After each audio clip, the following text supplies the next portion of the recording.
Finally, Lee Chaeyeon's post-izone debut is here. Now officially all members have made a debut since the group disbanded. For her in particular though it took a while. I was under the impression her company WM Entertainment, home of Oh My Girl, was planning to debut another girl group for the fourth generation. But it seems like the company was bought by RBW Entertainment, home of Mamamoo and now Purple Kiss.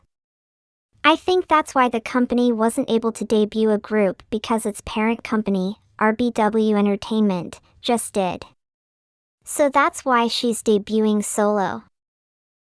To be honest with you, I have been very invested in her journey. She started off as a JYP Entertainment trainee with her sister, Lee Chae-yeon. They both participated in the survival show 16, which created Twice.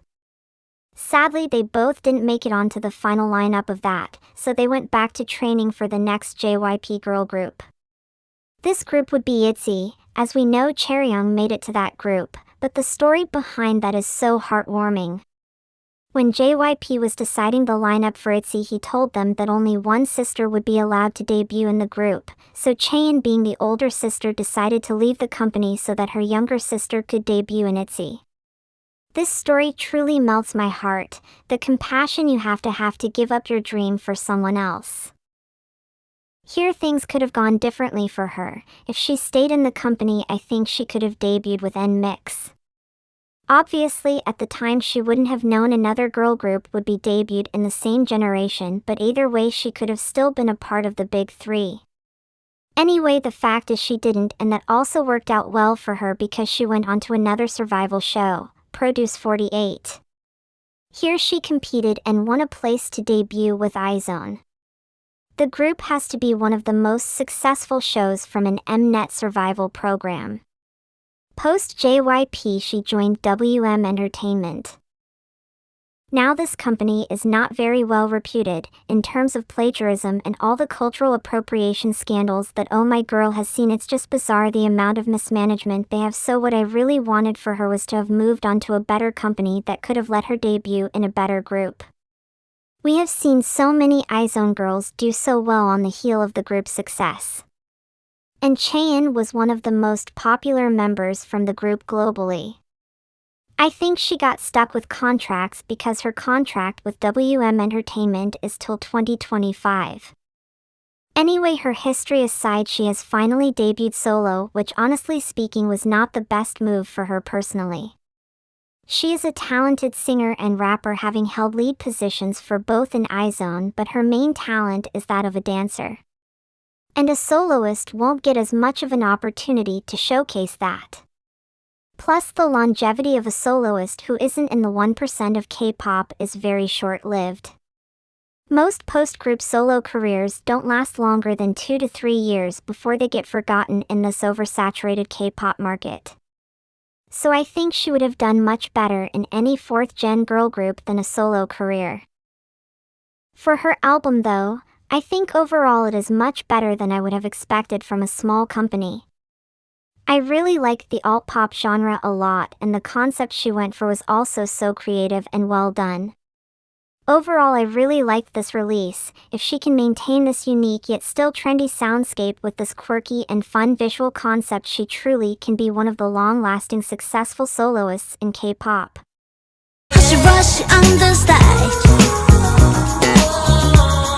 Starting with the lead single itself, I have to share one funny moment because I clicked play on Hush Rush while doing something else and thought that EXO's Wolf started playing as an ad. Turns out Hush Rush has the same stock sound as Wolf. The song is definitely more alternative than it is pop. Don't get me wrong, the pop influence in the song is very heavy, but the overall soundscape fits the alternative genre of music much more, and that is my favorite genre of music, so no wonder I really liked this. If you look at certain aspects of the song like the beat drop followed by a soundscape switch up or the prominent ad-libs and lack of lyrics in the chorus, these are very trendy bits. Most 4th-gen songs have them. But the overall soundscape with the synth beats and heavy drums is very different from most K-pop songs at the moment. This is why I love the song, it's trendy and still unique. I think it also showcases her vocal color so well. She has good stable vocals and the song is fit for that. In terms of the music video, it was once again done very well. I loved aesthetics of it. It was quirky, it was visually appealing, it was colorful. I loved the vampire thing for Halloween. I think we are seeing a rise of aesthetics in K-pop over concepts, and I honestly don't mind it here. Speaking of visuals, can we talk about how great the styling was? I absolutely love the black corset top. She also wears a sage green top, which was her representative color during Ozone. So a little throwback to that was cute. The way her outfits are accessorized is also very well done. From statement pieces like that big pink furry hat to more subtle pieces like the white sunglasses that complement the blonde hair. I loved it. Can you tell that I really liked this release because all I have said sis I love this and I love that. But I do have one complaint with this. When you think of Lee Chaeyeon you think dancer. That is what was missing from this whole release. When the beat dropped I was sure we were going to get a killer dance break, but that point happened. So went and watched her debut showcase to see the performance for the song and there was no dance break there either. The choreography for the song overall was not good either. It was too simplistic for a dancer of her caliber.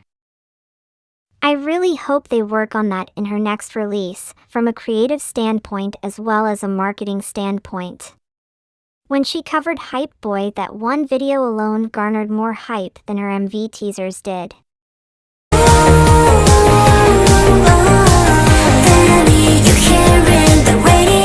If you're wondering who Danny is, it's you.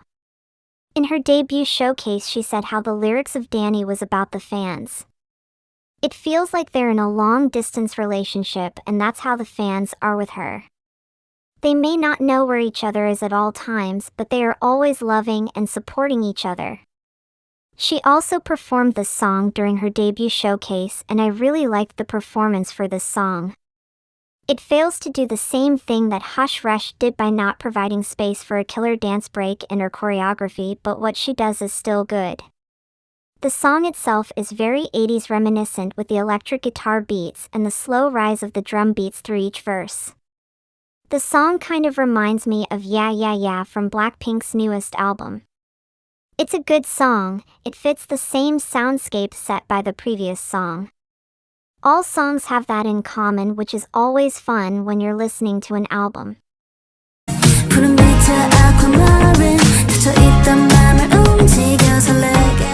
Online people have been raving about this song a lot. This is definitely the most dance pop sounding song on the album. It also has very heavy synth beats and in the song.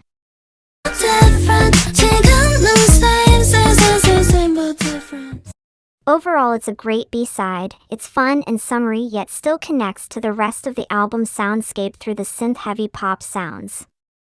It is a good song, but I would rank it 4th on this album.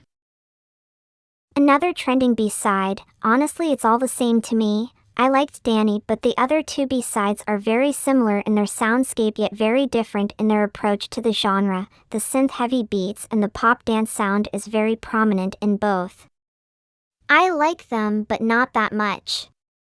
Like it's fun to listen to when you listen to the entire album, but I don't find myself reaching for it individually.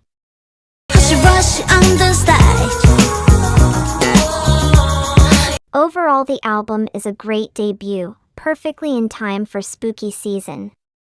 I purposely did not talk about the plagiarism accusations in the intro because I was going to save that for here. My take on that is WM Entertainment doesn't have their own creative team, so they outsource this kind of work. When outsourcing, it's on them to make sure that if the artist is plagiarizing material, they stop it then and there. This whole thing has been blown out of proportion too, because some of the things that people are calling plagiarism is very commonly used font and the lightning background is very commonly used in Halloween aesthetics. So a little bit of the backlash is uncalled for, but the worst of it is WM's fault. As for the album, a great debut through and through. I will give it a 7 out of 10. Anyway, thank you so much for watching. If you like this video, please remember to give it a like, and if you've liked my content, please consider subscribing for more. All the love!